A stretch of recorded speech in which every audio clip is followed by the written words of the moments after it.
Good evening. It's 5:30 on November 12th, 2024, for the November meeting of the Board of Directors. Please rise with me for the Pledge of Allegiance.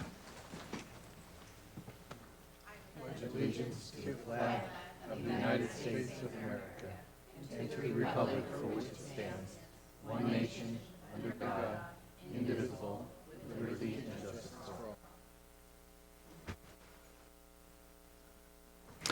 Thank you. The next item is our land acknowledgement. And tonight, I think you've got it, Christine?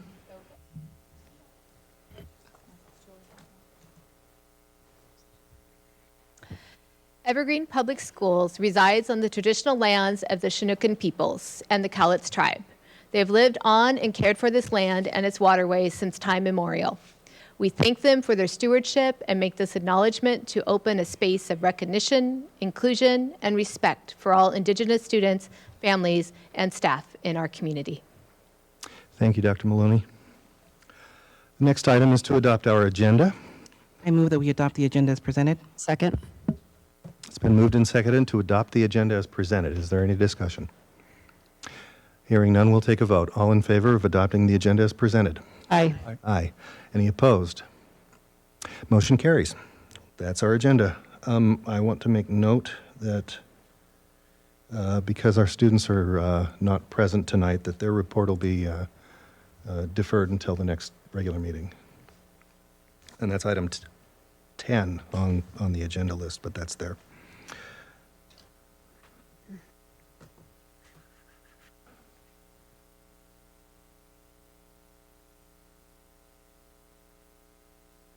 I'll get there. All right, the next item is special recognition, the Evergreen Awards. To begin with, is Janae Gomes here, Dr. Maloney? She sure is. Would Chief Operations Officer Janae Gomes please make your way up to the front? Thank you. Good evening, Dr. Maloney, President Perkins, members of the board. Thank you for having me. This evening is our Evergreen Awards, our first quarter for the school year. There'll be 3 awards this evening, a classified, a certificated, and an administrative. After the 3 awards, they're going to do one picture with you, and so we'll just do that. And then we're also going to be celebrating and honoring our partners, ABM and Chartwells, tonight as well. I'm going to start with classified. Principal Rubin from Frontier, all of a sudden my mind went blank, is going to do the presentation.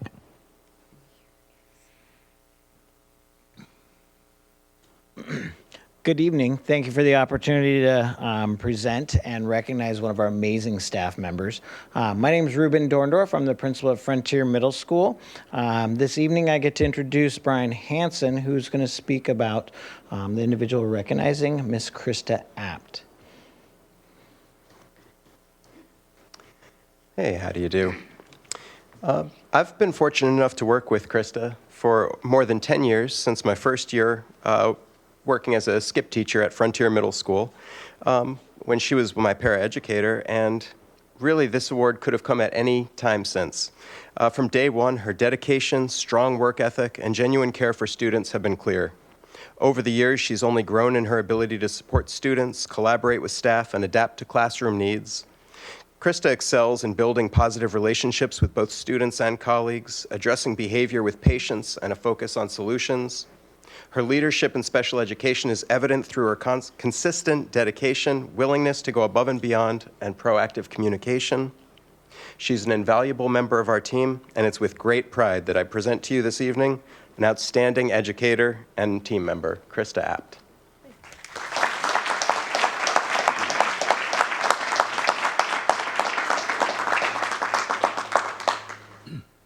Wow. Thank you. I didn't really know what to say, so I'm just going to say thank you. So, It's Apt. Do you have a family with you? Do you have any visitors with you, family or friends? my husband and my son are here. So, Meetings. yeah. Appreciate it. Thank you. Now, before we move on, I do want, Mr. Hansen, of course, said lovely things about Miss Apt, but I also have some words from a parent and a current student. Mrs. Apt is obviously dedicated to her students. The care and compassion shows. My students' success is a direct reflection of the work she puts in. From a current parent. And, of course, a student puts it best. Hello, Mrs. Apt. You're the best para a kid could ask for. From Liam.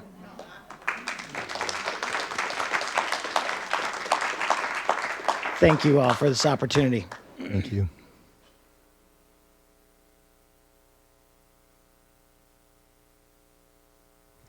Our second one this evening is a certificated.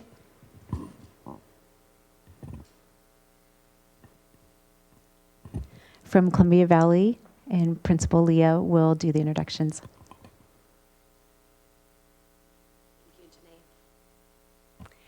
Good evening, Dr. Maloney and board. It's my great pleasure to introduce Jen May, who is a teacher at Columbia Valley. This year she is teaching second grade. She is looped with her first grade students, and they are so fortunate to have her for another year. She is an amazing educator, and I just want to give you a quick picture of what it's like to walk into her classroom. Every child who walks into Mrs. May's room knows that they are seen, they are heard, and they are loved for who they are. But it's also the space that she creates for them. Her room is free of visual noise, and students know exactly where their resources are and how to access them independently. And her walls are a celebration of their work. I love walking into her classroom and seeing her students' artwork and their writing on her walls. And that's what they see every day. So they see themselves in her classroom. Now, Jen has been nominated tonight by Shay Shira, who is the academic interventionist at Columbia Valley. And Jen is so fortunate to be nominated by one of her colleagues, but I know that given the opportunity, she would have been nominated by all of her colleagues. It's just that Shay beat them to the punch. So I would like to ask Shay to come up and read her nomination. Before I leave, though, I just want to tell you, Jen, it has just been a great honor to have you in our building working with our students, and I hope it continues for many more years. Good evening. I would like to introduce Jen May. Mrs. May is one of the most incredible teachers. I have worked with Jen in her classroom as an academic interventionist for the past 6 years. She is the most welcoming, calm, collaborative, and responsive teacher. She is responsive to all of her students' needs and is an advocate for every student in her class. Her high expectations and rigor enable every student in her class to succeed and make growth. She is welcoming to paraeducators, interventionists, administration, and parents, and is always willing to go above and beyond to make her students and adults feel welcome and cared for. Every student that has been fortunate enough to have her as a teacher will remember her as an incredible teacher in their lifetime. I'd like to present Mrs. Jen May.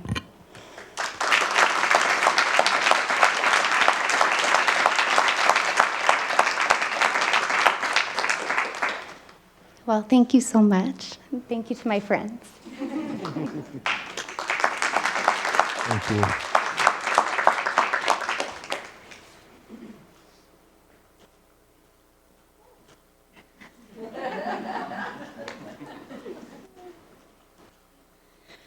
Our third award tonight is an administrator. It's either a group or an administrator, and this quarter happens to be an administrator that will be recognized. So we're going to have our Senior Director of Special Services, Ellen, and she'll do the introductions. Hello, good evening. It is my honor to introduce Amber Lindley, the recipient of this year's Evergreen Award. Amber serves as principal of Hollingsworth Academy, and for those of you who don't know, Hollingsworth is a day treatment program that we have here within Evergreen Public Schools. And she was nominated by one of her paraeducators who works there. Known for her unwavering commitment to students, Amber is a true advocate for their well-being, always willing to engage in tough conversations when it means putting students first. Described by others as brave, strong, and student-focused, she leads with a heart full of positivity and a dedication to creating a welcoming environment for both staff and students. Under her leadership, Hollingsworth Academy has become a place where every student is valued, supported, and empowered to succeed. So please join me in congratulating Amber Lindley for her outstanding contributions to our community.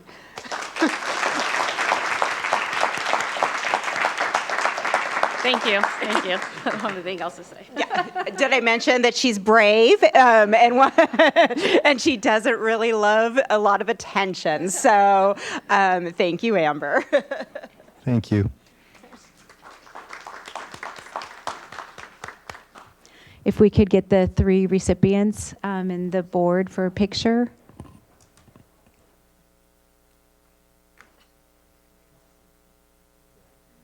Just be careful, I think that comes in.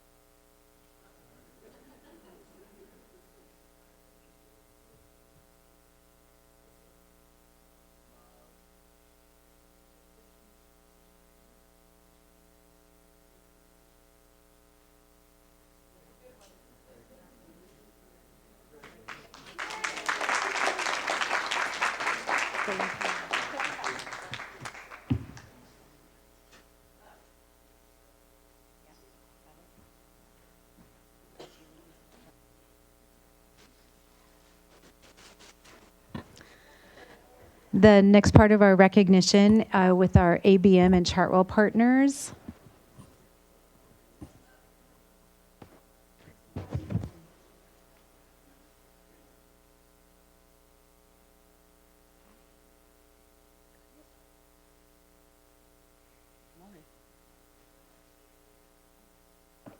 Everybody in? Roger, Igor? Okay. All right. Well, good evening, Dr. Maloney and respected members of the board. My name is Art Salinas, and I am a district manager at ABM, and may also add a proud graduate of Evergreen High School. Go Plainsmen.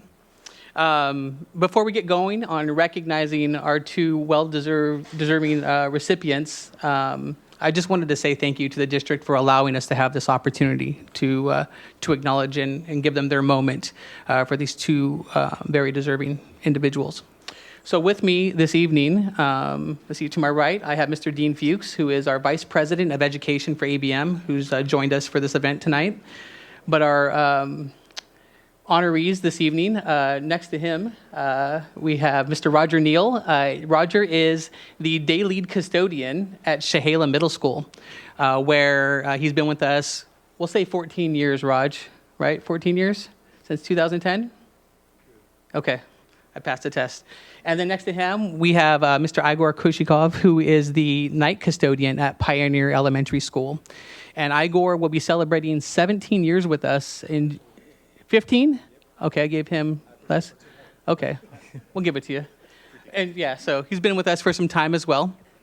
But when we were afforded this opportunity to be able to select two deserving individuals for this, these two individuals, their names came to the top of the list pretty quick when we were speaking as a leadership team. And what really made them stand out, I believe there is a distinct difference between providing service, which is typically associated with an act, and then also providing hospitality, which is usually tied in with a feeling associated with in that providing that service. And, I can guarantee a couple things when you visit their schools. Usually when you visit Shahala and you come in to meet Roger, he'll probably tell you some insignificant stat about the Dallas Cowboys. We won't hold that against you. But you will be greeted with a smile. You will definitely feel the level of compassion that they have for the students and the staff that they serve within their buildings, and they proudly serve their community. We couldn't be any prouder to have them as part of our ABM family. The level of consistency that they deliver each and every single day really stands out. Anytime that we have a need, even if it's not in their building, they're the first ones to raise their hands and say, how can I help? I want to do more. How can I improve? So, to Igor and to Roger, I sincerely just want to thank you, not just for being, great ABM ambassadors, but being great role models for the students that you serve each and every single day. I remember still to this day my interactions with my custodians, and whether you realize it or not, you do leave a lasting impression with them. So again, thank you so much for doing what you do each and every single day. So before we I hand the microphone over to Dean, I would like to present you guys both with an award. It just says 2024 Evergreen Award recipient. So Roger, I'd like to present this to you along with a card. That's for you, sir. And we also have a basket for you. Don't worry, you won't. Maybe, I don't know if you have enough hands. Yeah, we'll give it to you afterwards. And then Igor, we have the same award for you as well, sir. So again, congratulations. And I would like to pass it over to Mr. Dean Fuchs. I know he has a few words that he might want to add as well. Sure. All right. Thanks, sir. You bet. Thanks for letting us be a part of presenting these Evergreen Awards. That's, I think, something to me is just very meaningful and really awesome about Evergreen and the board is that the recognition of staff and students and really going above and beyond and being a part of that and letting us be a part of it too. So it means a lot to me personally. I've had the pleasure of working with Igor and Roger for all the time that they've been here from day one. And I can tell you from day one, the first days on the job, one thing that really stood out about both of them is they get a good feeling about doing good things for other people. And I think as a service provider, I think that really that just makes us good at what we do. And in everything that they do on a daily basis, taking care of students, taking care of staff, I think that shines through. So that's a big part of why they were chosen for the awards this year. So that was all. Thank you. Thank you.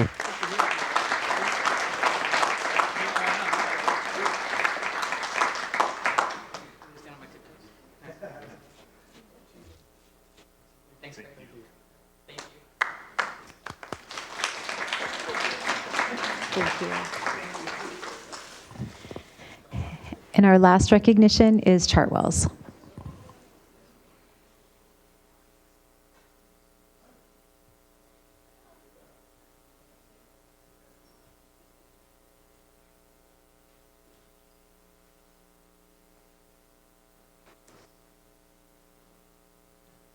Okay, I think we got everybody. Good evening. Get this thing here. Thanks for having us tonight. We've got some of our representatives here from Chartwell's, of course, our whole management team, Patty Duda, our executive chef, Chris Ariola, Melinda Wilson, Brian Armstrong, myself, Kirk Mustaine, I'm the resident district manager. We've got a special guest with Paul Tapia, who's our regional vice president, happened to be in town and wanted to come out and celebrate with us tonight. I got to get my glasses for this, sorry. Tonight we're celebrating individuals who have made an impact in the operations in their career with us. Each of our service award winners has shown an unwavering commitment to excellence, embodying the values that define our company: caring, consistency, and dedication. Through their nurturing presence, steady leadership, and invaluable experience, they've not only enriched our organization, but have also fostered an environment where others can learn, grow, and excel. I see this every day in our operations. When you go into them, these folks know every kid's name, what they like, what they don't like. It's really pretty astounding when you think there's 300 children in a school and they know every single one of them. These individuals have trained countless team members, sharing their knowledge, guiding others with patience and wisdom. Their passion for helping others succeed and their commitment to excellence have set the standard for what it means to be a true leader and mentor. Today, we're honoring their achievements, their invaluable impact they've made, and please join me in celebrating these outstanding members of our Chartwell's team. I'm going to have each manager, supervisor, say a few words to them and introduce them, and we'll go from there. So first up will be Brian. Hello. I'd like to introduce our first award winner, Wendy Cutler, a dedicated and beloved member of the Burnt Bridge Creek Elementary community. Born and raised in Vancouver, Wendy attended Vancouver schools throughout her childhood, including Truman Elementary, Lewis Junior Middle School, and Fort Vancouver High School. Passionate about the outdoors, she enjoys camping, traveling, and considers Hawaii her favorite destination. Wendy also spends her downtime creating diamond art and painting, though her recent adoption of a kitten has added a joyful new focus to her free time. Wendy joined Chartwell's 15 years ago, aligning her schedule with her daughter's schooling, and has since served across high schools, middle schools, and elementary schools. While she values every experience, Wendy finds the close-knit environment of elementary schools especially fulfilling, where she can get to know each student and her colleagues closely. Her favorite part of her role is the kids, knowing she's helping nourish them daily. Recently, a shy student made her a card that reads, "Hi, Mrs. Wendy. I think you are a great worker. I bet you try your best to make us feel happy. I know you are a hard worker." Wendy proudly displays it in the kitchen as a reminder of the positive impact she makes each day. Principal Thelino Daniel shares, quote, "Wendy is such a joy to have in our cafeteria. She greets the students with smiles every day and makes them all feel welcome in the space. She puts up with me making changes to the lunch schedules to figure out the best times that work for everyone. She has always been so flexible and collaborative around all of the cafeteria processes here at Burnt Bridge Creek. Wendy has a heart for kids, and she brings that with her every day. She participates in Spirit Week. She attends PTO-sponsored events whenever she can, which really shows all of us that she is invested in our students and in our community. Known for her patience, flexibility, and strong work ethic, Wendy has tackled challenges, including the COVID-19 pandemic, with grace and determination. While she may one day transition to a high school setting, Wendy is currently enjoying her time with the younger students and embracing her role at Burnt Bridge Creek Elementary, where she makes a lasting difference every day. If you would please join me in congratulating Wendy Cutler.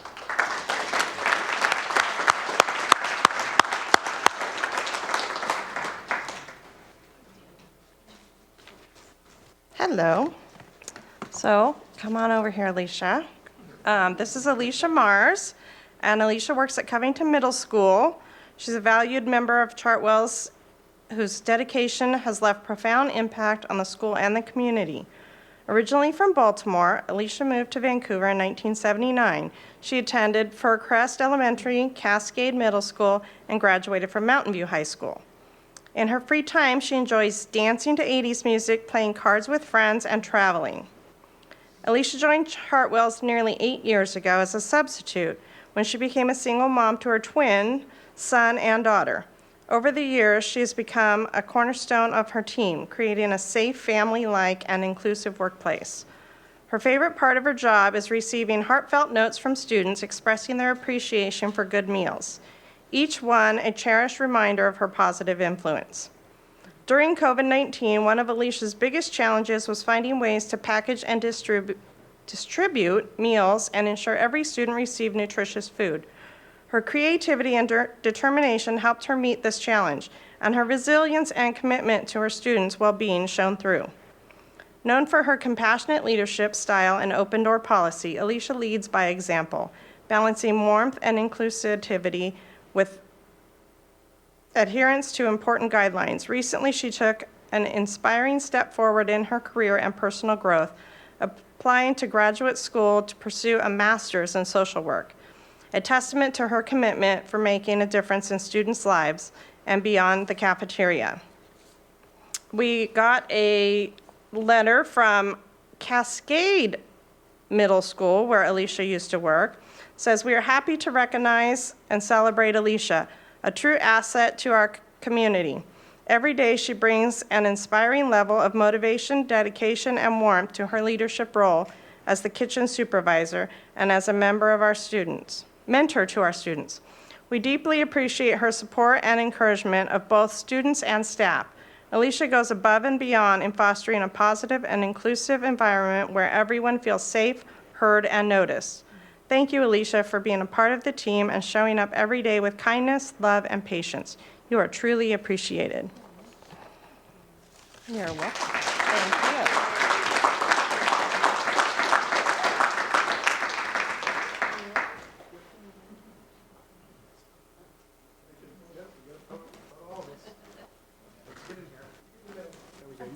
Yeah, you guys get, there we go. There we go.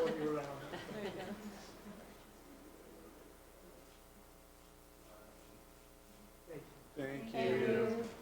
Thank you. That concludes our recognition. Thank you. Thank you, Janae.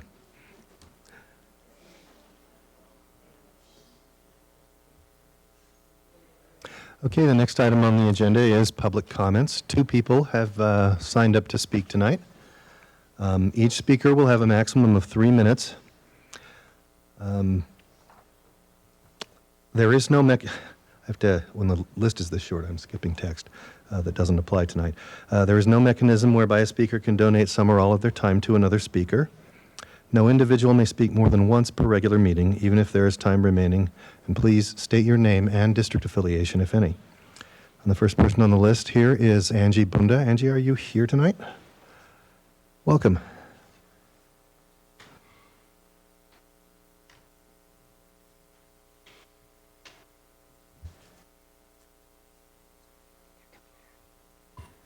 Good evening. Evening. My name is Angie Bunda, and I have 2 children in the school district. In the spirit of November, I thought I would start by talking about all the things I'm thankful for. I'm thankful to see all of you going into the schools more and showing up to public events. I'm thankful for the positive mindset and culture being instilled in our district from our top 2 interim positions, as well as the ripple effect it is creating. I'm thankful that I've seen a slow but steady change in the way that you speak and listen to each other, as well as the calmness and overall feeling during board meetings and workshops. With the levy coming up, it is imperative that you reach a wider range of community members to educate and encourage them to participate in the levy vote. I admire your goal to try and form just the right message and words before opening up communication to your stakeholders, but your silence may be mistaken for a lack of empathy or caring, which I know is not the case. Instead, I suggest this. I encourage you to challenge yourselves by becoming beacons of hope for your community members and families who have been struggling for many years now and have all but given up on anyone caring. You can do this simply through communicating, answering an email, asking for a short coffee meetup to chat. Show the people who desperately need you to speak on their behalf that you are listening. People don't expect immediate answers to problems that have built up over years of neglect. They know that solutions are not often that simple. They just need to feel heard. They need to know that you recognize and acknowledge there is a problem, and they need to know that you are willing to try and solve it together. It's not you against me. It's you and me against the problem.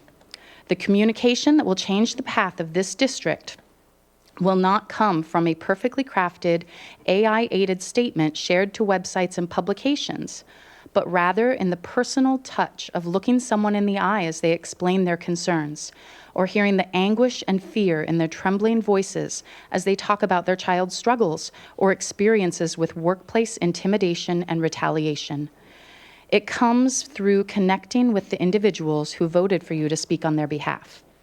Let's turn all hands on deck into all hands outstretched, opening the doors of communication to acknowledge the good, the bad, and the questions that still need to be explored and answered. I told you last year that I believe that working together, we can get you voted to be the board of the year, and I still feel that in my soul. I know that you all care and that you all want to see what's best for our students, and I think that if we work together and try and communicate more, then we can see that realized. Thank you. Thank you, Angie.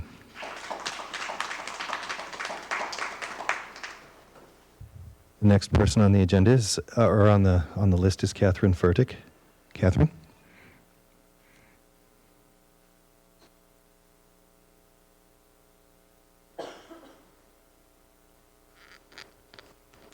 Good evening. My name is Catherine Furtick. I have 3 graduates of EPS and a current senior. Because I've observed your concern and sensitivity towards your community and how you approach the upcoming levy, I'm sharing insights from parents and educators in my sincere desire to see our district succeed and hope you see it as such. There is great need for visibility and communication from our leadership with our stakeholders. Most people have no idea who our board is and don't recognize them at events, which illustrates a huge disconnect. We need to increase interaction with the community. Many parents are also inquiring about the levy, but we have no current levy information for them, along with a cumbersome website to navigate. To quote a parent, "It's just sad to go on other district sites and see such open communication and community support. We're standing out, but not in a good way. With the levy vote in a few short months, we need to get information out sooner than later as time is critical. Detailing changes with levy funds is crucial. Engaging with stakeholders and creating understanding of what the levy funds' intentions are to pay for, and transparency if something unexpected arises and funds need to be redirected elsewhere can help restore lost trust. Most people also have little to no understanding of the inadequate funding from the state and the burden it creates. Engaging face-to-face can reduce this lacking and create needed connection. Developing dialogue and relationship with the community first before asking more of them, especially after all the cuts, is critical to moving forward. The discussions about engaging the public need to be more than words and followed through with actions. The board needs to hear from staff and citizens about how cutting the same people who are asked to walk and knock to really push the last levy has negatively impacted them.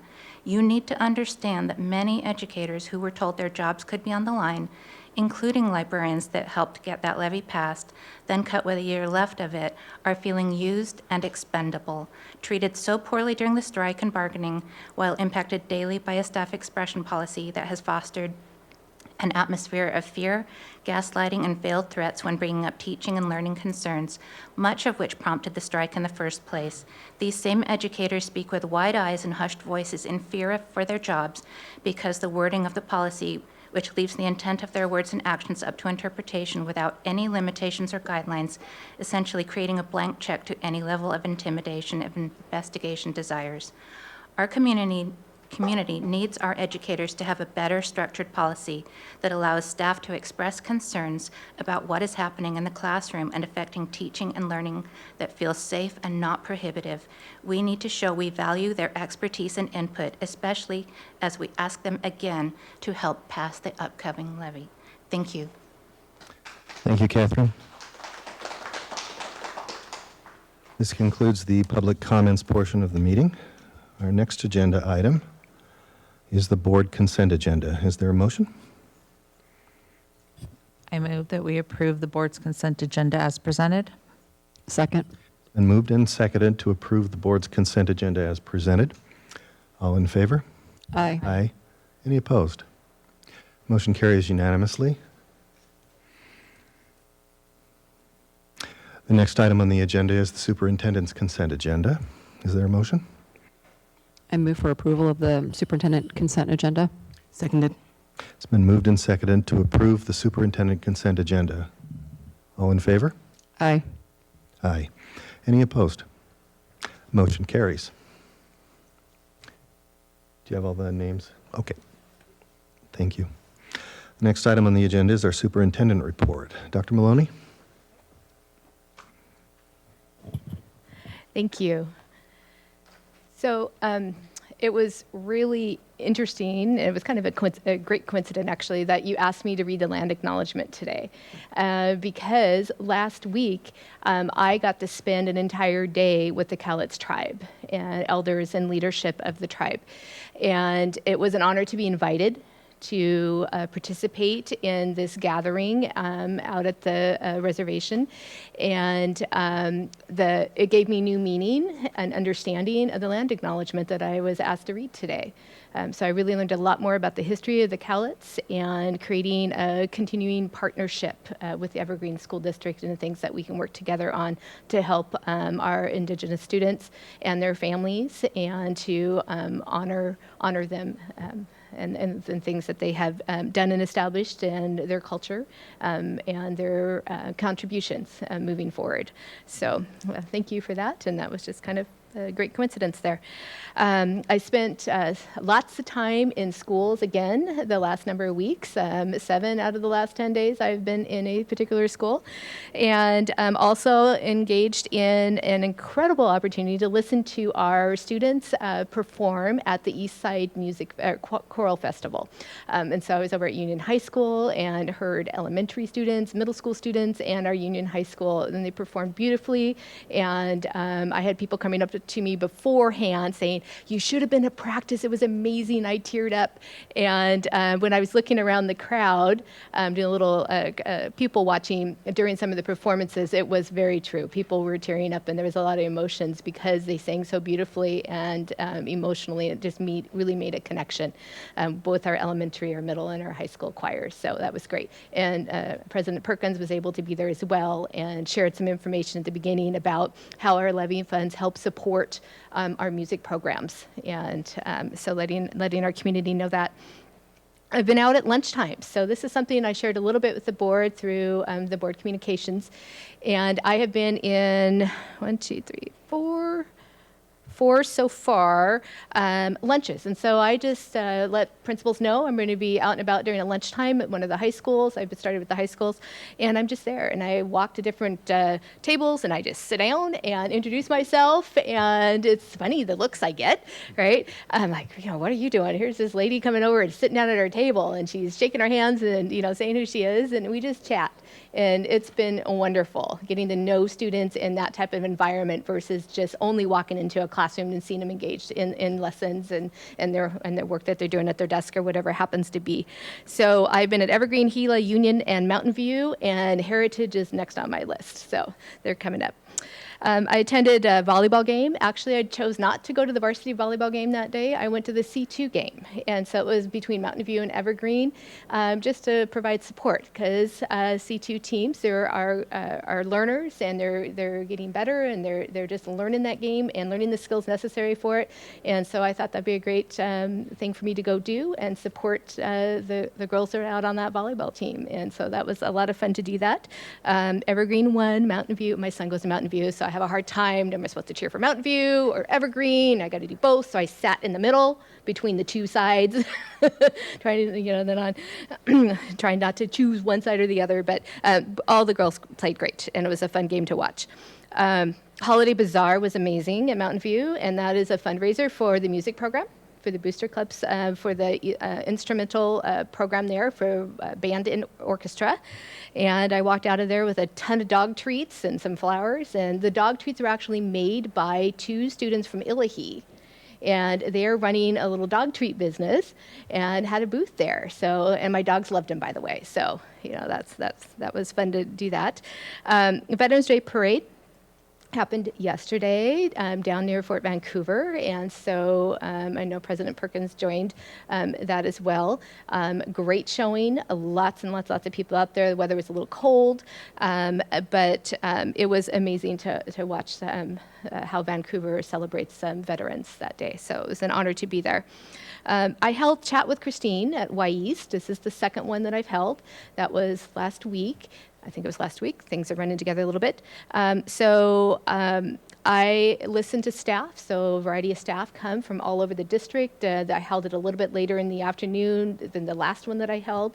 And we just talk, and we have a conversation. They ask questions, and I share answers if I have them. If I don't have them, I let them know I don't have an answer for that, right? And sometimes it's just listening. And so I'm seeing themes, and I'm going to talk to you a little bit about what I'm doing about some of the themes that I've collected from staff and administrators and just parent conversations, those type of things in a little bit here. I spoke to students at the Teaching Academy class over at Mountain View. I was asked to be a guest presenter. And so I created this great presentation, and I'm all ready, and I've got pictures in it, and I've got everything outlined. And I get there, and they have questions prepared. They're like, okay, we'll start with questions. Well, I got interviewed for about 45 minutes straight, but it was a great conversation. So the presentation, I managed to sneak in a picture of my family and one other slide or something like that and answering their questions. But it was a great opportunity to interact with students, and it was their questions. It was their time to talk with me about being a superintendent and about how I came into teaching and ask for advice as well. Even as people ask me for interview advice of how do you portray yourself in an interview when you want to be a teacher, right?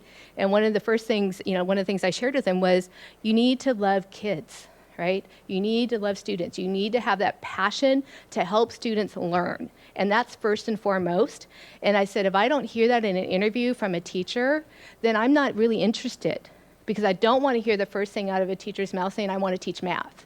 No, I want to hear that you want to teach students, that you want to teach kids. It's that connection. Then you go into your skills as a math teacher or whatever that subject area is that you are also passionate about. But your first passion has to be helping kids be successful and learn, and you care about the kids first. And so that was a great conversation to have with students there. So I'm going to get into systems that serve. And so that was one of my 5 things that I've talked about: being kinder than necessary, assuming positive intent, measuring twice, cutting once, being culturally responsive leaders, and then looking at systems that serve. And so part of my entry plan, well, not part of it, my entire entry plan is based on listen, learn, and lead. Right? And so I have challenged our building administrators, our district administrators, teachers, staff, look in your classrooms, look in your schools, look in the departments that you oversee, and what are the systems that serve, and what are the systems that we are serving, right? And let's examine that. Let's take a look at it. What's efficient? What's inefficient? What's creating barriers for people? Do we really need to do it that way all the time because that's the way we've always done it, to Twatty, right? Or is there a better way to do that that's more welcoming, that's easier to navigate, and really gets the task done in a timely manner, or serves us, right? Versus us serving the system. And so a couple of things have come to light. And one of them that's bubbled up that I talked about, chat with Christine's, administrative conversations, all sorts of parent community. I've done coffee and conversation with Christine. I have another one coming up this Thursday, and that's with parents specifically, is looking at our services around special education. And so what I have done is I have asked for and commissioned a special education program audit as that will answer the question. Let me find my question here. I have it in the pile.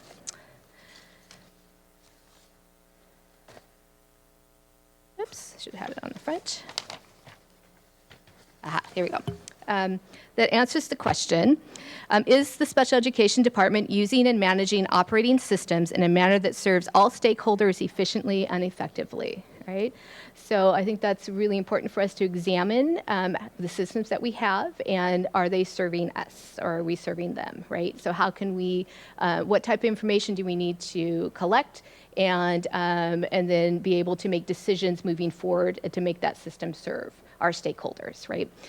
So that is something that is in the works right now, and a start date within the next few weeks on that as well. So that's a listen to learn. I've learned about it, and we're learning, and then we'll be able to make some decisions moving forward regarding leading and changing and improving the systems that we have in special education. So that is something that's come out of the entry plan work that I've done. Another one was the board had actually asked and was interested in boundary exceptions, right? So we have a process in place. We've done some things specifically to help with that process be a little kinder than necessary, right? So we looked at our communications, how we handle some things, so things that have just been in place, and nobody's really, had a chance to necessarily go back and look at them, but they just kind of bubbled up a little bit and said, hey, let's take a look at that. And so we've changed some things around and done that to be more welcoming and friendly in our communications and in our written communications, excuse me. And then we also looked at the numbers, right? The numbers are really high.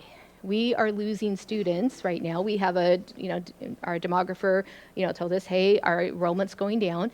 And then we look at boundary exceptions, and we were at 707, if I remember correctly, that were asking for a boundary exception to go to online school, right? So over 500 of those were approved, and they are actually enrolled in an online school that's not here, right? And they're Evergreen students. And so looking at those numbers that were presented to you, I think the last board meeting, if I remember correctly, I've met a couple of different times with our executive director of Heather Fowler and Dr. Brian Fox, and I've commissioned Heather to move forward with looking at a plan of how what we need to do in order to prepare for a potential online school here at Evergreen that will not only serve our students, but also we can offer that opportunity for students outside of our district as well for online. And so she actually has extensive experience regarding online schooling, is bringing that to the table. But startup cost, right? We need to look at that. We also know that going into the budget year next year, we are still in that decline for enrollment. But we are predicted to move back up and kind of steady out eventually. So this would be a study right now. This will not be for next school year, but it'll be a study right now to poise us if we want to move forward with it, and that looks like it would be the right thing to do at that time, move forward with it the following year, so 26, 27. So we're preparing to offer that opportunity up for the board to consider moving forward on that. So exciting news from this morning. We finally went through some different things in different meetings, so I'm happy to share that with you. And we look at the numbers and we figure out what are some things that we can do to help our district be better and how can we improve. So those are a couple things that helping create systems that serve our stakeholders. And so we're looking into those. Yeah. So I think that concludes. Oh, I do have one more thing. I'm sorry. Actually, this may be interest to some of our speakers out there. December 5th, I have shared with the board, we'll be putting together a flyer. It's from 6 to 7 p.m. It is open to the community and to our public and to our staff. It will be a short presentation regarding school funding and legislative engagement. So I'm working with some people to help provide that information to whoever who is interested. And I know there's people out there who are interested in that. So there will be information coming out specifically around that for December 5th from 6 to 7, held here in the Evergreen Room. Thank you. Thank you. Any questions for Dr. Maloney? Oh, as far as the online school, it sounds like, yeah, there'd be some startup costs, but in the long run, yes, getting more students. Yes, exactly right. So we want to make sure that we're prepared and we can actually afford those startup costs. And so it's a timing piece on that, and we really want to make sure we're fiscally responsible. But down the road, all preliminary discussions and the expertise in the room was that it will eventually pay off. Yes. Thank you, Dr. Maloney. The next item on our agenda has to do with the levy. The two matters reserved for board action. The first one is Resolution 6993, the Replacement Educational Programs and Operations Levy. Who do we have for that? Or is that just us? Can we get the... Oh, it's just us. Yes. Oh, wow. As you know... As you know, we've been in workshop every meeting for a few months now to talk about the levy, and we directed staff to prepare a proposal for us found in 6993, which, is it possible to get the document on the screen, or is that not going to be helpful?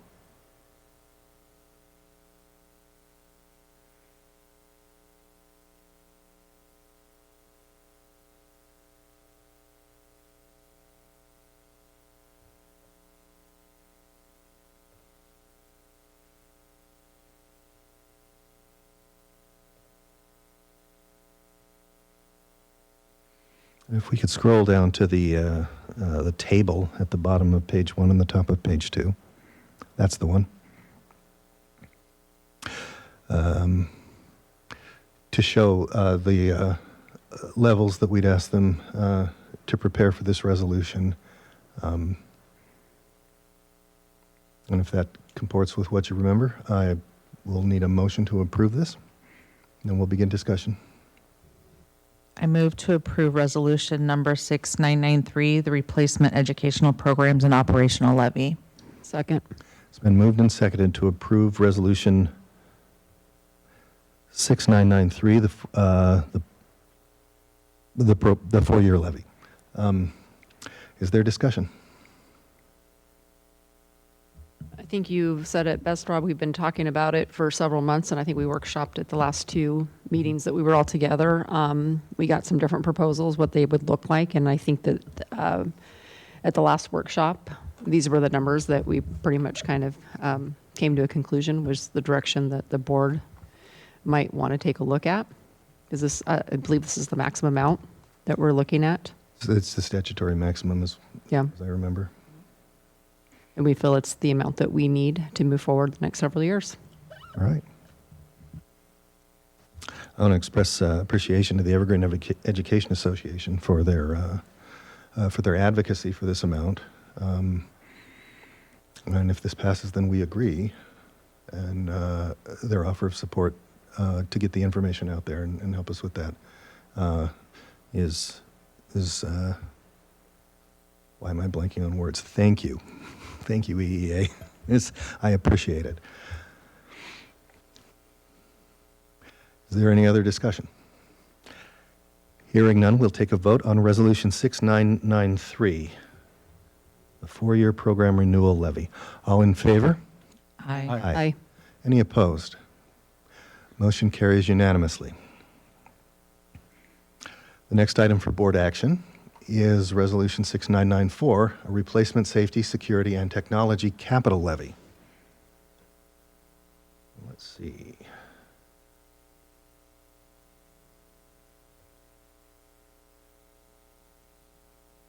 Thank you, yes. And do we have the amounts down the page for that one?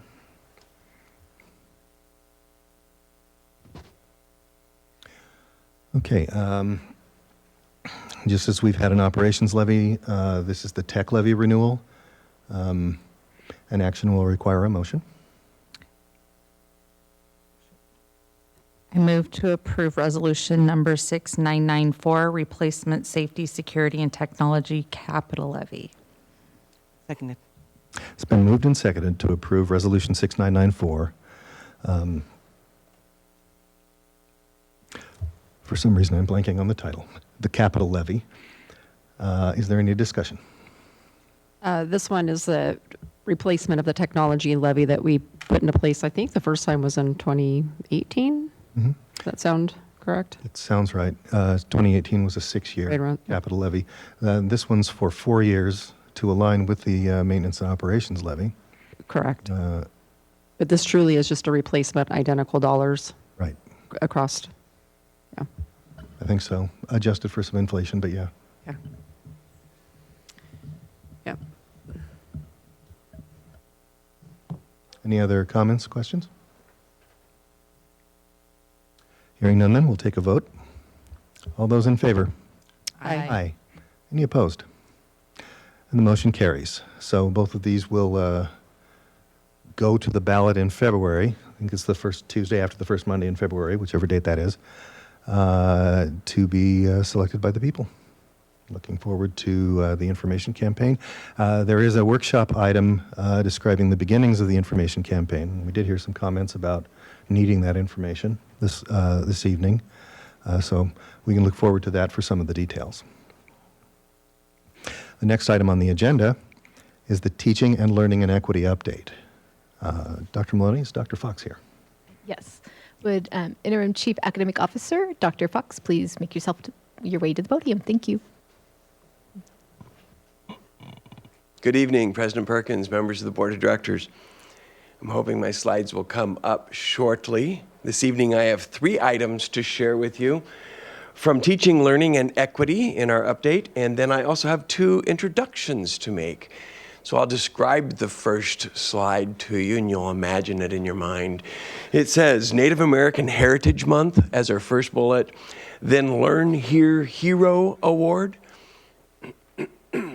Talk a bit about activities for highly capable students, and then introduce presenters from 2 TLE departments, the School Improvement and Accountability Department and Multilingual Learners.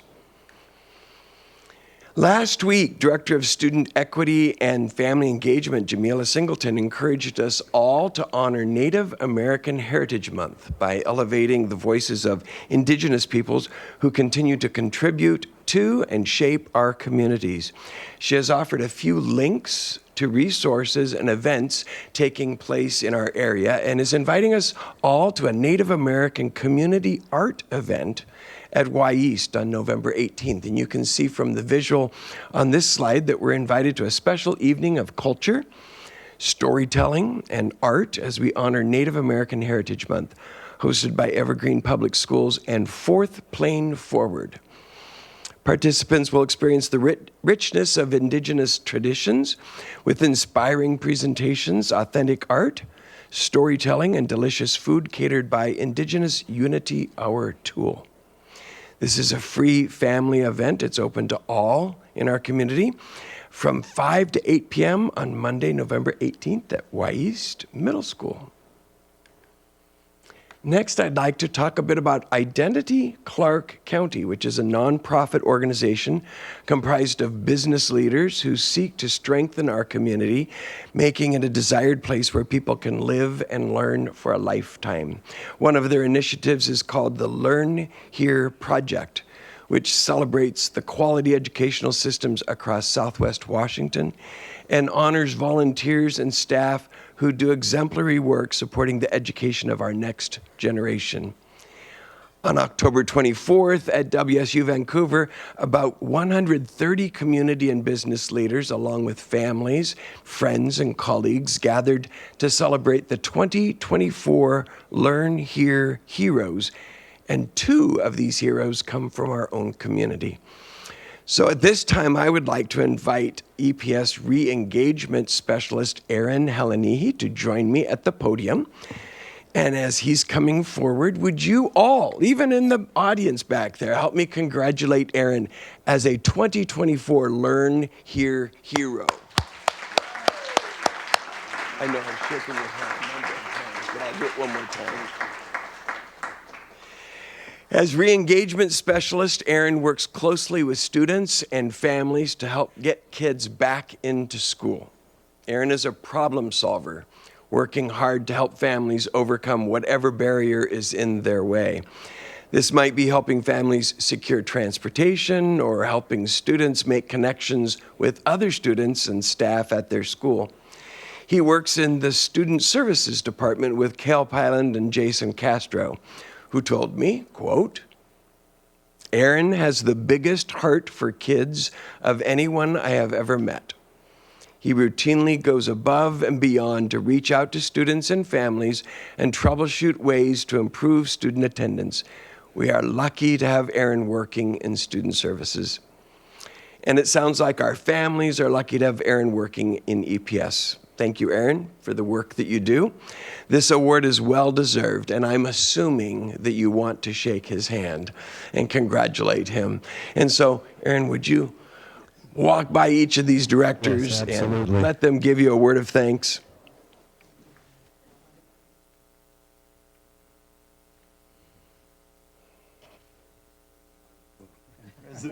I'll shake your hand again. Sure. Good job. This evening, Aaron is joined by his 3 kids. His family is here and colleagues who are proud of him and want to recognize him. I'm going to give you one. Well, this is a great picture. Isn't that a great picture? He looks pretty happy there, a little bit fuzzy. This is a better picture, a little crisper and clearer. And there he is in the middle. You may notice in the upper left-hand corner a familiar face. That's Jason Huggins, president of Evergreen School District Foundation, who received recognition as a community member for his work on the foundation. So congratulations to both of you. Congratulations, Aaron.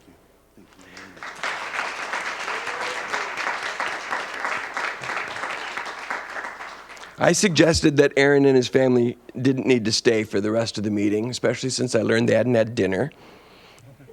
I recommended DQ. Well, I'm looking forward to finding out what you get to do.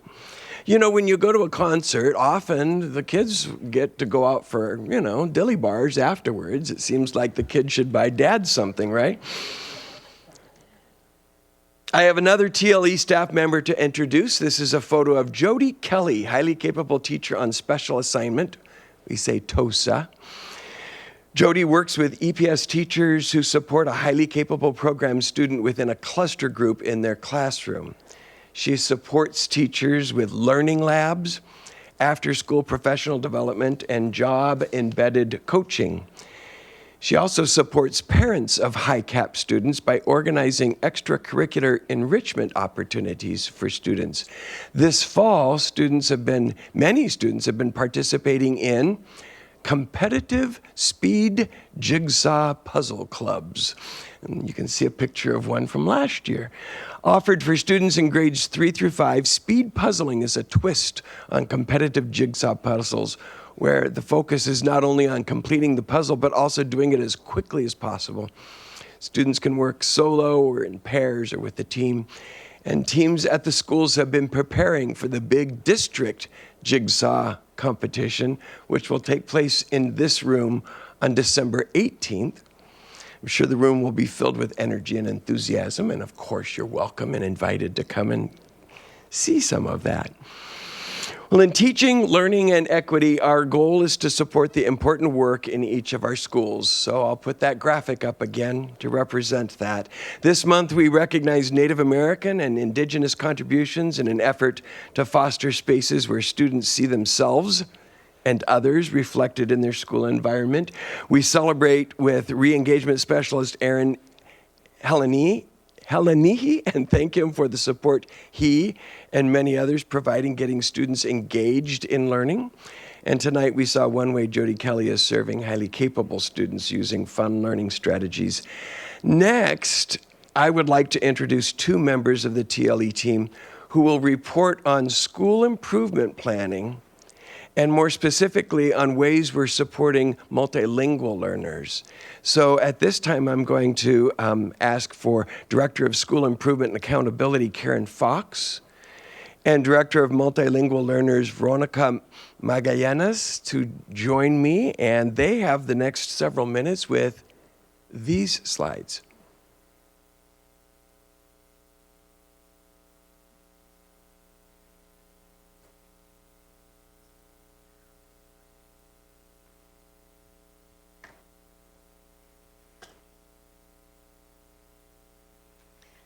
Good evening, President Perkins and members of the school board. I'm really excited to be here tonight to talk about school improvement with you. For the last several years, you've been used to hearing from all of our principals in the fall, and we've changed our process a bit this year. And so instead, you get me tonight, and then you'll have time with our principals later in the year. So tonight, I'll talk about the why, the how, and the what of our process. You can see this slide that's included is a sample of the new format we used for our SIP summaries, our school improvement plan summaries. The actual plans are quite a bit longer, and we do ask our schools to work hard to summarize it. A couple of details about the summary itself. All of our schools do use this format, and we chose that for a couple of reasons. One, it's a quick way to communicate school priorities as well as the data that's associated with them. And also with the many things that school teams need to attend to throughout a year, this can be a support to help teams recenter on what those priorities are that they've identified. We'll dig into the process a little bit. We always start with our why. And our first why is accountability. At its most basic, accountability allows us to meet our state requirements.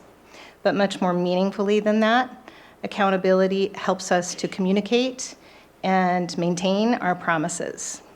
That's our promises to our students and families, to our broader community, to our school board, and also to each other internally as staff members.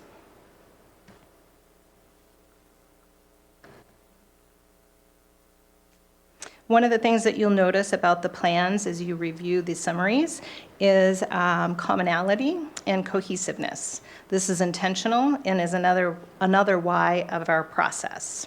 This helps us to build a strong student experience throughout our schools while also attending to the unique needs within each school community. A cohesive approach also allows us to better monitor our progress toward our strategic plan goals.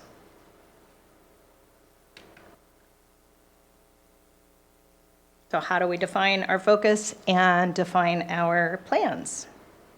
First, we look at data, and we do look at a lot of data because we want to have enough confidence that we've built a complete picture of the needs.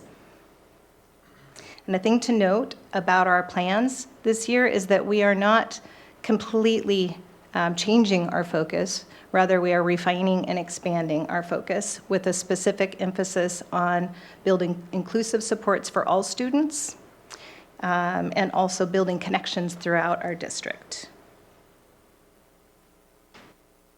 Our data tells us that we need to focus on attendance, on safety and belonging, and on academic achievement. Our achievement data tells us that we also need to improve in how we provide opportunities for several groups of our students. For example, students with IEPs and other learning challenges, students who are underrepresented in underrepresented racial groups, and multilingual students. In response to this, our plans also focus on inclusive supports and improving access for a growing number of multilingual learners, because we know that their learning needs benefit all groups of students. You'll hear more detail about that in just a few minutes from our ML director.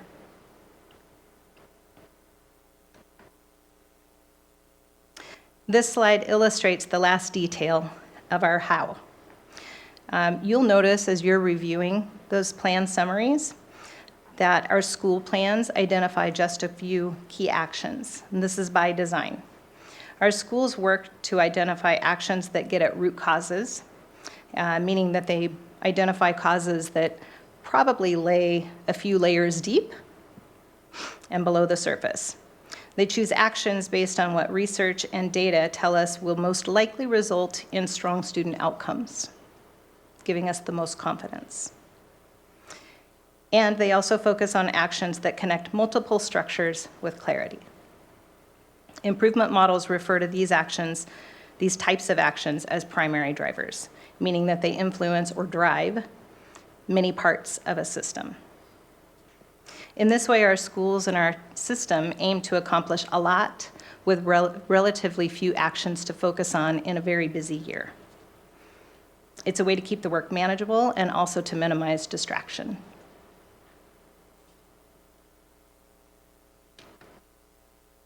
Oops. And then lastly, speaking of primary drivers, our EPS strategic plan is actually an example of primary drivers. So as this slide illustrates the nesting of district and school goals underneath our strategic plan goals, this just illustrates how it is all layered, connected to one another, and that those primary drivers from our strategic plan are influencing the rest of the decisions within our system.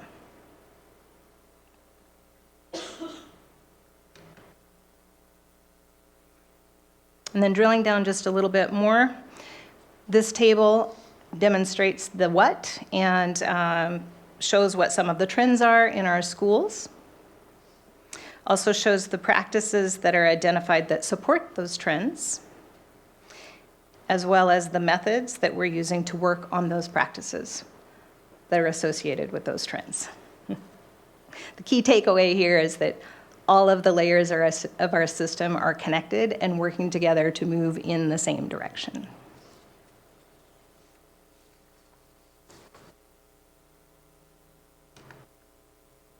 So what's next? You have a couple of dates to look forward to with principals. You'll have a mid-year conversation with our principals from schools that are in improvement. And then at the end of the year, you'll hear from all of our schools to report on what their process was, what their journey was, what their results were, as well as where that data is pointing them for the coming year. And that's kind of illustrated by that gray shaded line at the bottom, that we start next year's work, probably actually even earlier than May, but very officially, not probably, certainly earlier than May, but very officially in May to start to capture some of the data that guides the decisions for the following year.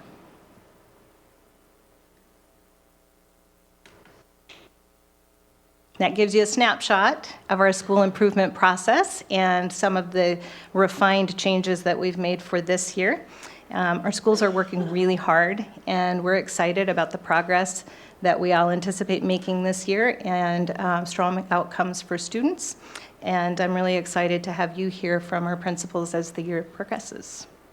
Thank you for your time. Thank you. Are there any questions for Karen? Not necessarily Karen, but I want to thank Dr. Fox for responding to my question or observation. And I like your last sentence. It says, our schools are setting what they think balance attainability with an accelerated sense of urgency. So, thank you. Thank you. Thank you for your time. And now Veronica will come up and share more detail about multilingual learners.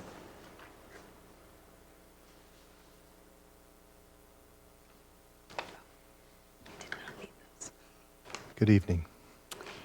Good evening, President Perkins and members of the board. My name is Veronica Magallanes, and I am the Multilingual Director, and I'm pleased to be here tonight to present on multilingual learners. According to the Washington Administrative Code 392160027, the district's transitional bilingual programs must be formally presented to and approved by the school board. Additionally, as part of the process, the district is required to share the achievement status of our multilingual learner scholars. Tonight, I will be sharing a little bit of information related to the demographics of our multilingual learners, present to you on the data of language proficiency status and academic performance. I will also outline existing programs and support systems in place. And finally, I will share some strategies for ongoing improvement services for our students. First, we're going to start a little bit with our enrollment. We currently have just over 4,000 students, making up about 19% of our student population. Something to notice here is while we are seeing a decline in our Evergreen population, we are actually seeing an increase in our multilingual learners here in the EPS. A little bit more about our student characteristics. As you can see from this slide, one of the fastest growing population of multilingual learners are our newcomers, with 12.8% across all of our K-12 schools. A subgroup that is large here are students who have been receiving support services for 6 or more years. These students are often born here in the U.S.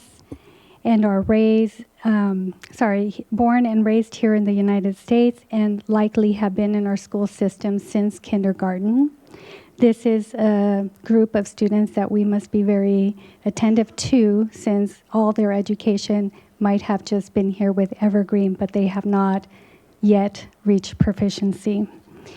Another significant group that you can see here is students who are dually identified. These are students who receive multilingual services as well as special services. This is a pretty high percent.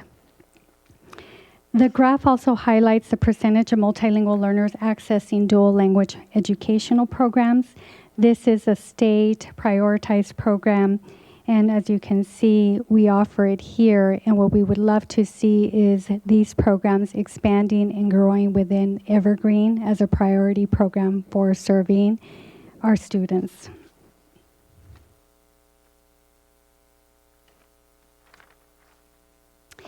In the next few slides, they will underscore the urgent need to strengthen educator capacity to enhance both language and academic outcomes. When reviewing the state assessment results, we see on the left-hand side, that was our former state language assessment. We can see that we had much higher progress, as well as number of students meeting language proficiency. And what you can see on the right-hand side is our now current state language assessment, and we see a decline. This is a much rigorous assessment in general, and it does have an expectation that students not only use social language, but also a much rigorous academic language across the disciplines of English language arts, math, science, and social studies. Here, what you can see is our Smarter Balance data. It compares multilingual learners with non-English learners, and what you can notice is that we have about an average of 27-point achievement gap between our multilingual learners and non. Moving forward, our goal is to reverse this trend. Achieving this will require targeted efforts to build educator capacity, enhance instructional strategies, as well as prioritize language development to improve academic outcomes for our students.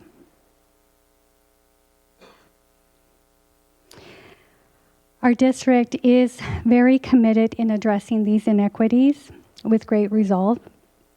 In past sessions with Dr. Fox, and in tonight's presentation with Karen Fox, they both highlight the importance of setting very clear goals for our students. For the first time since I joined Evergreen Public Schools, we are establishing very specific targeted goals for our multilingual learners, not only in our district strategic plan, but also in individual school improvement plans. Our goals for the year and onward include increasing the percent of students in K-12 for reaching English proficiency and achieving one level of growth each academic year.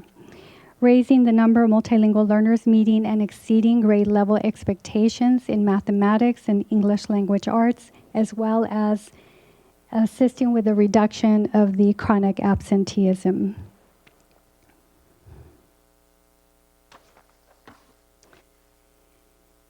Our K-12 goals, our K-12 programs and services now follow an inclusive supportive mainstream model that also includes a designated language support.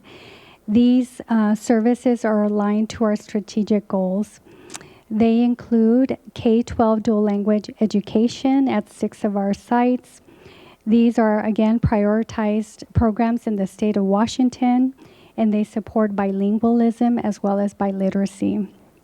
At the elementary level, we have our language specialists and also other instructional coaches working alongside core content teachers to help deliver a guaranteed and viable curriculum that addresses both language and content standards. At middle and high school, we have rolled out this year our co-teaching model, and this model includes ELD teachers who work alongside and collaboratively with core content teachers, designing lessons that, again, address language as well as the content goals. And at secondary, we also have newcomer students who are assigned to an ELD elective class period to get that added language support that's very unique and necessary for them. In line with our commitment to our scholars, we continue to re-envision our instructional practices to better serve our students.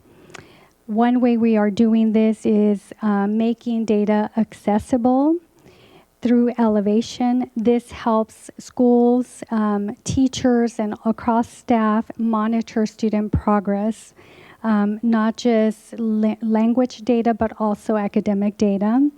We are also expanding professional development for all educators, including our leaders, to effectively implement the guaranteed and viable curriculum aligned to both content and language standards, and inclusive of differentiated supports that our students need on a daily basis.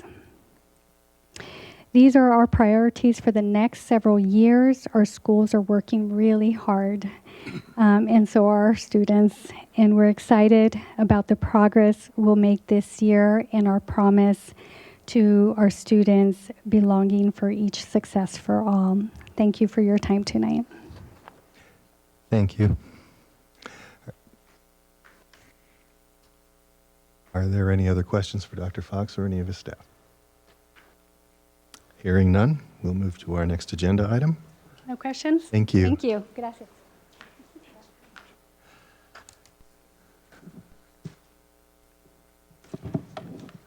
As I mentioned at the beginning of the meeting, I'd like us to defer the student board representative report until the next regular meeting. Are there any objections? Hearing none, we'll move to the good news report. Craig, you are here. What's the good news?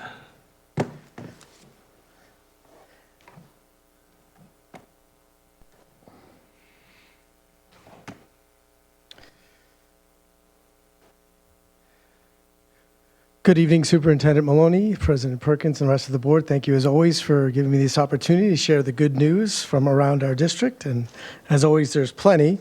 I do want to start with so many of our schools honored our veterans with many different events and activities. Many of our schools had Veterans Day assemblies. We have so many listed here. We hope that everyone goes through them, but I do want to point out a few different ones. York honored veterans in assembly, and they featured the Heritage High School Orchestra and the York Choir. You're going to see a theme throughout of how many of our secondary schools visited our elementary schools and took part in the Veteran Day assemblies, which included a lot of music, which, of course, we spoke of the levy. Those are levy-supported activities. At Y East, they celebrated veterans. They had a special guest, you see in the upper left corner there, that is Associate Principal from Mountain View, Tony Miles, who is also a veteran, so he spoke at their assembly.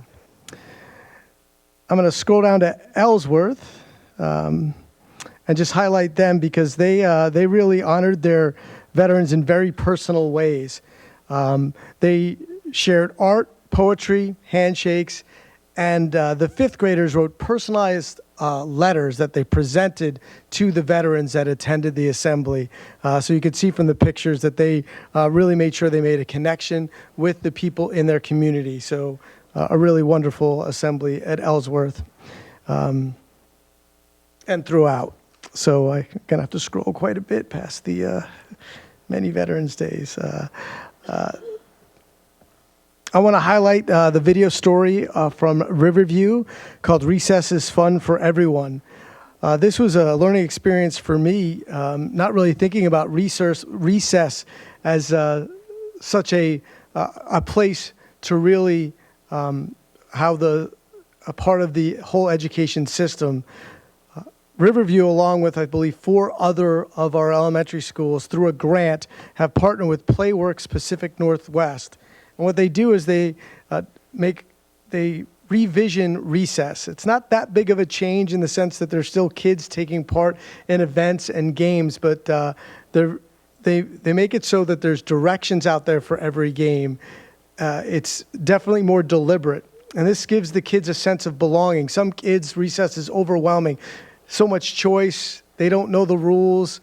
Kids tend to make up rules of games as they go. And that can cause conflict. So one of the simple things they do, if there is conflict or a disagreement, they tell me they rock it out, which is rock, paper, scissors. So I encourage people to watch this video and see how recess here at Riverview and other elementary schools has really changed a little bit. And the key here is every kid said they love it. And another aspect of it is you see those kids in the purple shirts there. Those are junior coaches. So the older kids are on a schedule to go out to the younger kids' recess, and they serve as role models and to help. If they see a kid that's maybe not connecting, they reach out. So a really beautiful experience there. On Halloween, Image Elementary School had a great way to dress up. They told their students to dress up in their favorite book characters, and the school really, from staff to students, really took part. Burton Elementary School, wonderful event, Coats for Kids, a partnership with our local firefighters. They help get winter clothing, coats for kids to make sure so many of our kids and our families will stay warm during the winter. So great to see our firefighters at one of our schools. I do want to highlight Fircrest Elementary School. They had their first ever Super Falcons assembly. And they honored students for being safe, respectful, and responsible. They can earn fur crest feathers. The entire school can also earn feathers, which earns them a reward. Their reward this time was to be able to pie their principals. That is shaving cream pies. And certain students and even a staff member were selected to throw these pies. I will say that Principal Scott Eppinger did escape direct hits. Associate Principal Tyler DeWine, as you can see, did not. So I don't know if that was Scott Eppinger being a very delegation of a smart principal, but they seem to miss him every time. And finally, I want to highlight Evergreen High School's second annual Dig Day. Last year, they had the first one. This is opportunities for students in their CCTE programs to work with professionals in the construction industry to actually get hands-on experience on this equipment. Last year's event was great, but it did rain quite a bit. It did not rain this time, so a little bit, the sunshine certainly helped. So, and Aaron Heleny is also in our good news, but he was already honored, but we can see that as well. So unless there's any questions, that's my presentation. Any questions for Craig? Thank you. Thank you.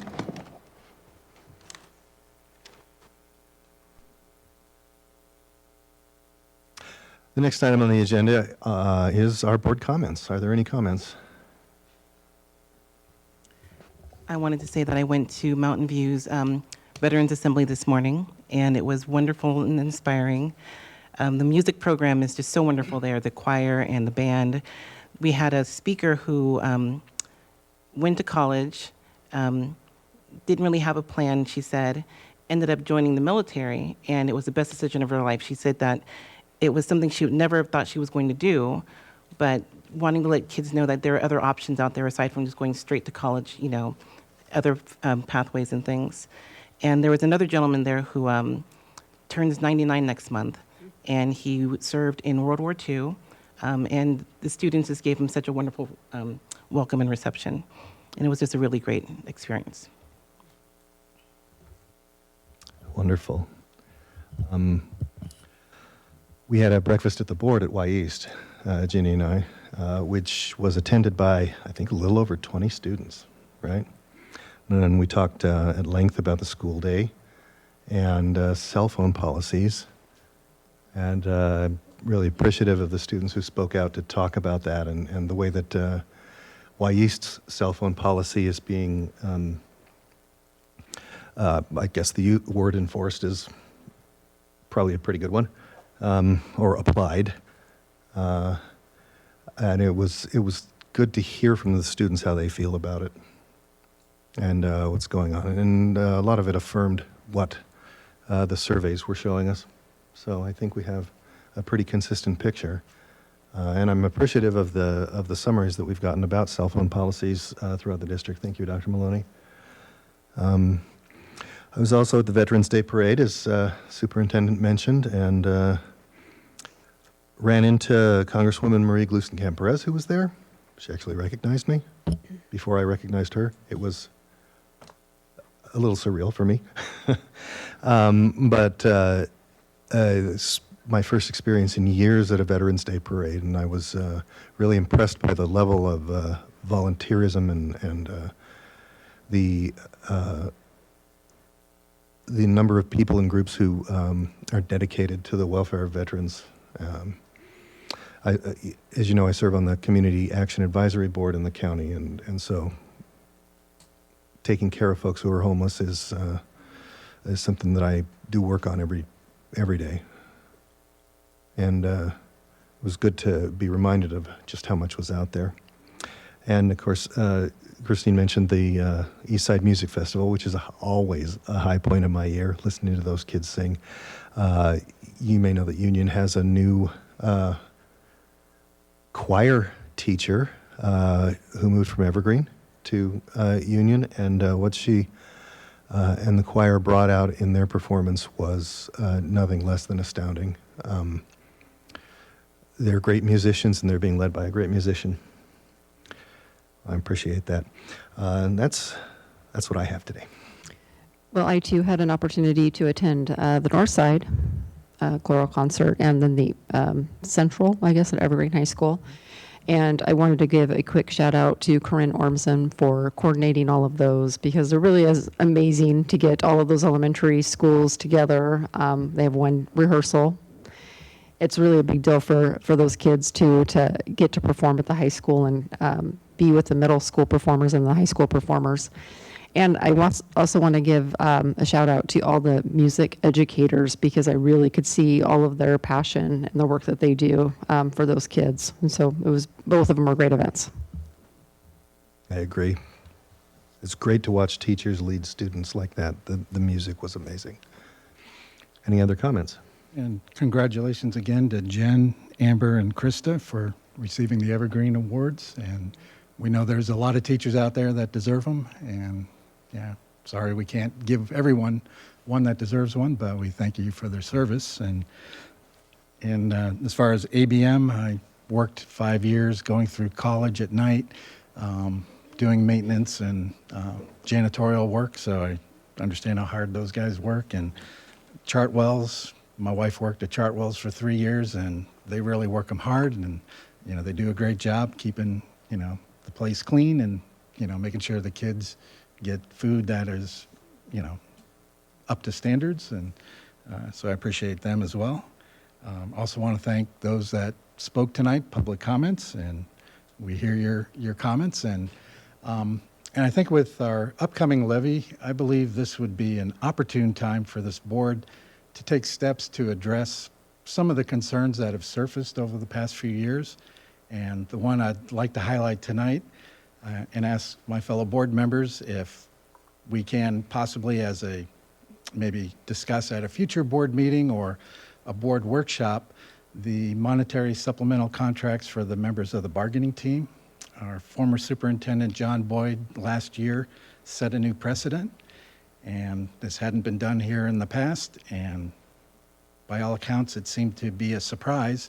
So I believe an open discussion of this item would be a step in reinstating trust that this board is looking out for the interest of the Evergreen community as a whole, and would invite any discussion going forward about that. Thank you. So to be clear, you're requesting that on a future agenda that we, at least in a workshop, have a discussion about this? Yeah, if that would be agreeable. So. All right, are there any other comments? Hearing none. The time is 7:02. I'm going to call a recess, during which the board will sign the documents, and then we'll reconvene at the back of the room in Evergreen 3 for a workshop to discuss the proposals for the 25-26 school calendar, our communication protocols surrounding the levy, some time with our board book study, and can you scroll up just a little bit?